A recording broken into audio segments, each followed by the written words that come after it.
আসসালামু আলাইকুম বন্ধুগণ, শীতে দিয়ে খুব কষ্ট লাগতেছে, তাই এই যে আগুন ধরাইছি।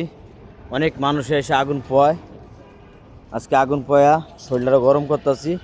এই দেখেন সাথী আইছে, আগুন ধরাইছি। সাথী এখানে আমার সাথী ভাই আর টাইগার ওইখানে বসে আছে। এই যে আরেক ভাই আইছে আগুন পোয়াইতে বিল্লা। ভাইয়া কেমন লাগতেছে আগুন পোয়াইতেছেন? ভালো লাগতেছে। এই যে একদম আগুন পোয়াইতেছে। এই যে দোস্ত দোস্ত কেমন আছে?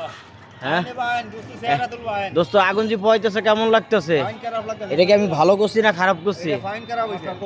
হ্যাঁ কেমন দেখেন বন্ধুরা, সকল বন্ধুরা দেখতে আছেন, এই যে এক মুরব্বী চাচা আগুন পোয়াইতে আসছে। তো আমি প্রতিদিন এভাবে নিয়ম মতো না আগুন ধরাই, আর এখানে আমি ব্যবসা করি। আর এই যে খালা আগুন পোয়ানোর জন্য আসছে। খালা আগুন পোয়ান আমারটা তুলো দোস্ত। এই যে তুমি কি আগুন পোয়া শান্তি পাইতেছো? ইনশাআল্লাহ ইনশাআল্লাহ ভালো লাগতেছে? দোস্তরা একটা লাইক করে দেন। হ্যাঁ, আর ওই যে সাথী দেখছেন, সাথী এখানে কি করতেছে? আগুন দাইতাছে।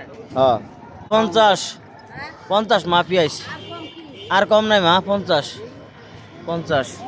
আগুন পোয়াইতেছে। সকল ভাইয়ের আগুন পোয়াইতেছে শীতিতে। যে মা তুমি বাজার করতেছো, তোমার ছেলে কো? বাজার করো, তুমি বাজার করো। মার হাসির অত্যন্ত খুবই সুন্দর, দেখছেন বয়স্ক মানুষ, খুবই সুন্দর হাসি। তুমি বাজার করছো, দেখছেন হাসিটা অত্যন্ত সুন্দর, মায়ের হাসিটা।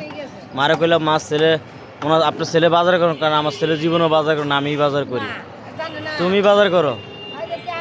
হ্যাঁ, পেঁয়াজ কয় কেজি আসছিল না? 2 কেজি। এই এদিকে রং ফিরা রং নকিলে ভাই, এদিকে আসো। পেঁয়াজ বিলে 2 কেজি আসছিল না, শুনছেন? পুরা গাড়ি ভরা মাল আসছিল ভাই, মাল সব বেশ চালাইছে। আর ঠান্ডা দেখছেন, ঠান্ডা দিয়ে কি অবস্থা ভাই। আল্লাহ মাফ করেন, সকল বন্ধুদের মাফ করেন। ভাইয়া কত আদর, কত মোহব্বত, দেখছেন? সুমা দে গাল বেড়ে আমার সুন্দরী ভাইয়ের সুমা দে, দেখছেন? টাইগার শুয়ে রয়েছে এখানে। ঠান্ডা ভাই, ঠান্ডায় আগুন পোয়াইতেছে, অতিরিক্ত ঠান্ডা। আর এই হলো তরকারি, আমার তরকারি ব্যস্ত আছি। ঠান্ডা দিয়ে মনে করেন একদম ঠান্ডা চলতেছে, একদম কুয়াশা, দেখছেন? কুয়াশা, আকাশ একদম গভীরত হয়ে আইতেছে, একদম অন্ধকারে আইতেছে খুবই। আপনাদের মাঝে আর কি বলবো ভাই, রাখি আজকের মতন। সকল বন্ধুরা বলেন সাপোর্ট করেন বেশি বেশি করে, আমার সাপোর্ট করবেন বেশি বেশি করে। সকল বন্ধুরা আমার সাপোর্ট করবেন বেশি বেশি করে। আপনাদের মাঝে থাকতে চাই। আল্লাহ হাফেজ।